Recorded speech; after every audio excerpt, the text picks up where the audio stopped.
Mark Warschauer, thanks for coming in today and joining in a conversation. And a place I'd like to start is what motivated you originally to pursue educational research?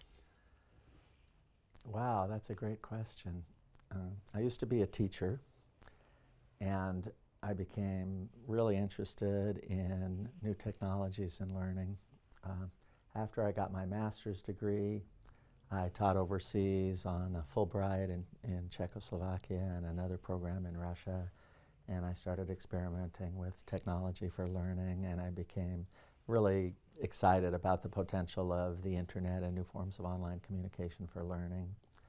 And I applied to a PhD program in second language acquisition at the University of Hawaii, and I did my research on internet and language learning there and just rode the wave. And from University of Hawaii, you came directly to UCI, I recall, or was there? No, actually not. I took a position on a U.S. development project in Egypt for 3 years. Mm-hmm. I was the educational technology coordinator on a very large U.S. development project for improving English and education in Egypt, so that was quite an experience. And you jumped to UCI School of Education kind of at early stages when it wasn't a school. So you've seen this place grow and develop over the years. Yeah, it's been tremendous. You know, I mean, from the very beginning, some people asked, you know, why did you come here when it was so small? But the University of California in a great location, the diversity of Orange County in Southern California. I grew up in Southern California and it had tremendous appeal. And I've worked together with other people here. After I was here a few years, we hired Deborah Vandell as the founding dean. I later became associate dean and worked on, helped develop our PhD program, our undergraduate minor, our school proposal, and it's just been so exciting to see what's happened to the school over the last 10 to 15 years. Yeah. And you mentioned that early on you were interested in educational technology and then have pursued that ever since. Let's dig into a couple of your projects. So tell me about something you're doing in higher education around online learning. Okay. We have a large grant from the National Science Foundation called Investigating Virtual Learning Environments. By virtual, we are meaning the earlier use of online, hybrid, flipped, not necessarily virtual reality. But we have access to huge amounts of data, clickstream data of all the online interactions of all UCI students in all the online classes, and even the face-to-face classes that have online components. We're able to do surveys of students before this quarter, after the quarter, through the quarter. We're getting all their institutional background and all their performance data at UCI. And then we're connecting that in really powerful ways to look at what motivates students to do well online, what behaviors they engage in online, and what are the patterns of successful participation in online classes for diverse groups of students. And then we're using that to develop experimental interventions. We found, for example, that procrastination is a big problem for students in online environments, especially for first-generation college students and students who might not have as strong a background in education. So we've developed some interventions where students receive an email or a text message once a week asking them to schedule their studying. And we've seen from that students' performance in online classes increase. So that's a really exciting project. Yeah, I'd like to hear a little bit more about how you're thinking about data and new forms of data that are this educational technology is making available. We used to think of following hundreds or thousands of students over time and giving them a survey as a large-scale data, but this is what we're talking about now with these online systems. It's an order of magnitude different. How do we make sense of that data? Sure. I mean, I think this clickstream example is really interesting because it's a way to get inside the black box of the learning process. Yes, we can do observations. Yes, we can do motivational surveys. But with clickstream data, we can actually see exactly how people are participating throughout the course. what videos they're watching, how long they watch the videos, when they watch the videos, how the video watching relates to their quiz taking, their test taking, their finals, and connect that to all the other data. So that's been a sea change for us. We've started to have a lot of our professional training for our graduate students here is focused on how to access and analyze and interpret big data. We have workshops on Python and R and data analysis going on a regular basis.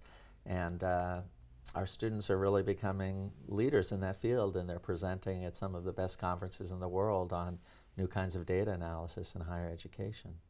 And you're currently serving as director of the Teaching and Learning Research Center here at UCI, which the School of Education runs jointly with the Office of Vice Provost's Office of Undergraduate Education.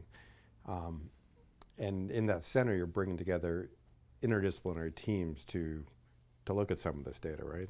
Exactly. We have economists, we have cognitive scientists, we have STEM faculty. We just had a speaker yesterday, Dr. Zach Pardos from UC Berkeley, who's one of the main scholars in educational data mining in the country, who came down and talked to us about his latest research and how we could partner together on some grant funding related to it. So it's a really exciting time for higher education research. Yeah, and UCI in particular seems to be well positioned to be at the forefront of this. Do you agree with that and make the case? Well, I would definitely agree. I mean, I'll just give you one example. One of my new first-year PhD students has a bachelor's degree in computer science from Beijing University, the #1 university in China.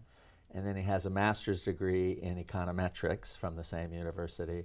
He's probably, one of the emerging scholars who's best prepared to tackle this work because of his background in both computer science and economics of education. He had the chance to go almost anywhere in the United States, and he chose to come to UCI because he thought this would be the best environment for those studies. Right, and we not only are we pulling together these interdisciplinary teams, but it's also my understanding that we're at the forefront of developing and deploying some of these online platforms and working intentionally around undergraduate education. Exactly. We've made tools available for downloading and accessing and interpreting data from Canvas, which is used across the country. We're having some meetings to look at how to develop recommender systems for college students that can draw on data from tens of thousands, or actually millions of course sequences that prior students have taken to get advice and recommendations about what courses they should take. We were talking about that with Dr. Zach Pardos yesterday. So it's a really exciting time for thinking intentionally about higher education.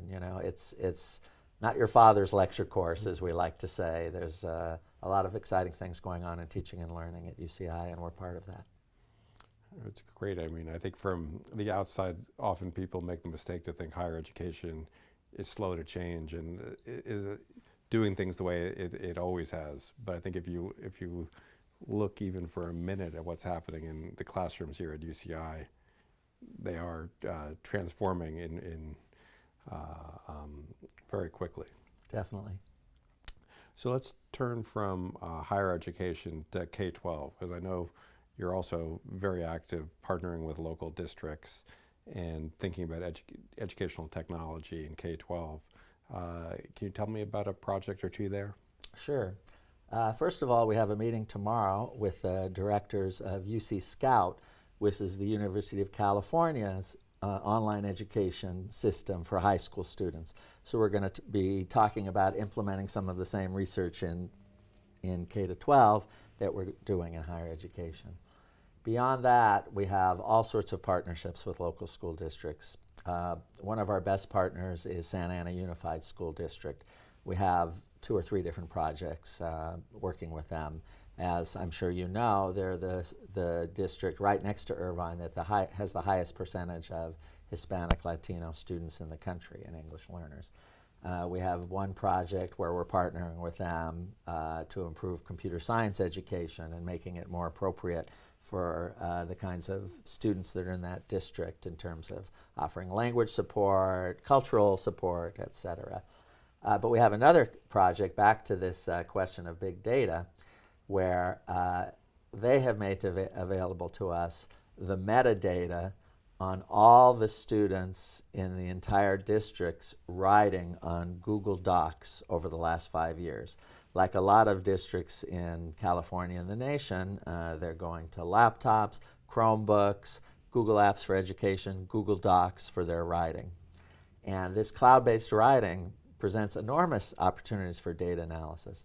So Santa Ana Unified and another district in Nebraska have given us access to all the data of all their students writing at 4-second iterations.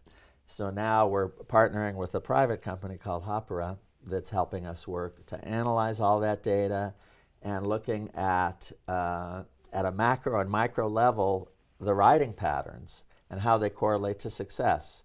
How much do students write, when they write, who they collaborate with, how their writing develops over time. So we're just getting started on that, but that's a goldmine of data that will last for years and I think will really help us make some breakthroughs in understanding digital writing.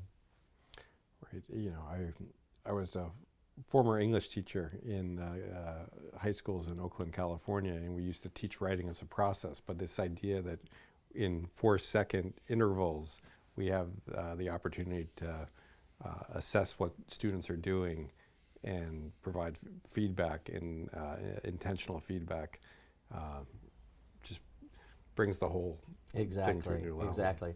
We've also been partnering with groups that are developed automatic writing assessment and evaluation, groups that are using natural language processing to parse texts and present them in a way that better matches the way the mind and the eye process information. So we're, you know, I remember the old saying by Deng Xiaoping of China, it doesn't matter if the cat is black or white as long as it catches mice. Our goal is to improve education, and we're going to explore every avenue that technology allows to do that. Yeah, it's an incredible, exciting time for education right now with this change in technology. I want to shift the conversation a little bit to thinking about doctoral training. I know that's something you're deeply involved with and have thought a lot about. What's your philosophy in general about effectively training doctoral students? Great question, Richard. As you know, I founded the doctoral program here, and I really wanted it to be a 21st century doctoral program. It's based on an apprenticeship model where students are participating as junior members of what they're becoming. We don't have students write any comprehensive examinations, for example, that are read by a team of faculty and filed away. Every assignment, every milestone that students have to meet is the type of thing that will actually help them in their career. So the first year, they do a research poster, and if you walk around our School of Education here at the University of California, Irvine, you can see all the posters that they've done. The next year, they do a publishable paper. Then they start working on their dissertation together with their committee, but we also emphasize creating components of the dissertation that themselves are publishable. Most of our students do 3-article dissertations. So we're constantly working with them to do the kinds of things that they're going to need to succeed in their careers. And they're doing it collaboratively, they're doing it as part of labs, they're doing it together with their faculty members. We're very flexible in terms of the courses they take, because it's a new world in education research, as we've been talking about. If somebody's interested in neuroscience in education, they have specialized courses. Somebody's interested in data mining education, they have specialized courses. So we have a very flexible program that allows students to take the courses that they need, both within our School of Education in other schools and departments at UCI and even at other institutions if needed. And your students in particular, I know, get a lot of attention and interaction through this lab you've organized. Can you talk a little bit about that? Sure. We have a digital learning lab. It's large. We have about 20, 25 people participating in it. About half of the students who participate are my own students, but half of the students are other PhD students in the School of Education and occasionally from other schools on campus. We take in visiting scholars from around the world. We have economists of education, policymakers, data, machine learning specialists, cognitive scientists. It's really interdisciplinary. We have a lot of outside speakers. Our students win a lot of awards, are getting great jobs.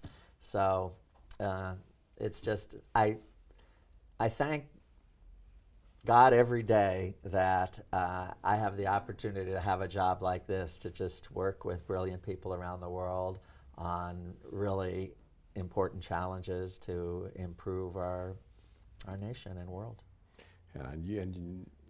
I know you have a large number of students, but one student, Veronica Newhart, is really kind of making waves with the innovative work she's doing today. Can you describe that work a little bit? Sure. Veronica and I, mostly Veronica, I've just helped her along the way, are investigating the use of telepresence robots for chronically ill children to go to school from home. You may have seen some of these on commercials, on television. You know, it looks like a stick on wheels with like an iPad screen on top of it. And basically it's a way of kind of Skyping in, you know, from home, except it's mobile. So a chronically ill child can control this from home and then, you know, listen to the teacher or classroom or participate. What's exciting about this is that, well, actually chronically ill children, you know, they're just kind of shunted aside, and they may have a teacher visit them once a week, but they get very socially isolated. So through the use of these telepresence robots, they can participate in small group or paired discussions in their class because they can move around. They can go from class to class. They can go out to lunch or recess with their friends, and they can even participate in after-school extracurricular activities like choir or whatever. So Veronica has been doing case studies. She's very passionate. She's extremely passionate about this. Veronica was raised in a low-income Spanish-speaking household, an immigrant household. She herself has had a number of health problems and challenges, including heart challenges herself, including as a doctoral student. And she's overcome all of those and traveled throughout the United States and done very innovative case studies of these learners and shown the social and educational and emotional benefits they get from being included in the classroom. Veronica is highly committed to diversity. As you know, she just organized the first Latino Excellence and Achievement Dinner here at UCI that's going to be an annual event. And she was just awarded a very prestigious postdoctoral fellowship funded by the National Institutes of Health to continue this work for 2 years here at UCI. So she's one of the students that we're proudest of. And advice for new doctoral students coming into UCI to be as successful as that student, what would you advise doctoral students starting out to think about? Start with the end in mind. And your advisors, of course, can help you with that. But to really think about where you want to be in 5 years, 7 years, 10 years, and kind of intentionally, plan your path to achieve that. Now, that doesn't mean you're not going to change, because, if you come out of here after, 4 or 5 years doing exactly what you thought you were going to do when you wanted to come here, we probably haven't done our job well. So be prepared to adopt that, but, when when you think of your classes, when you think of the people you want to network with, when you want to think of what you want to present and what you want to publish, keep those long-term goals in mind. And why would you advise a doctoral student to come to UCI? I think we have the most exciting, forward-looking, interdisciplinary doctoral program in the country, and school of education in the country, really. Economists, neuroscientists, data scientists, cognitive scientists, linguists. We have it all, and they're not siloed. In some of the large schools of education in other parts of the country, they might also have some breadth, but they tend to be siloed. Here, we all work together. God, I think I've probably published with half the faculty here and probably a third of the graduate students. There's just so much interplay, and you have so much opportunities.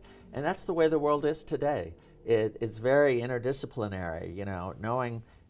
Knowing your particular area deeply is valuable, but you need to be able to contextualize this with very broad knowledge, and you can do that here. Well, Mark, thank you so much for coming in today to share with us some of your thoughts about all these issues. Thank you very much, Richard.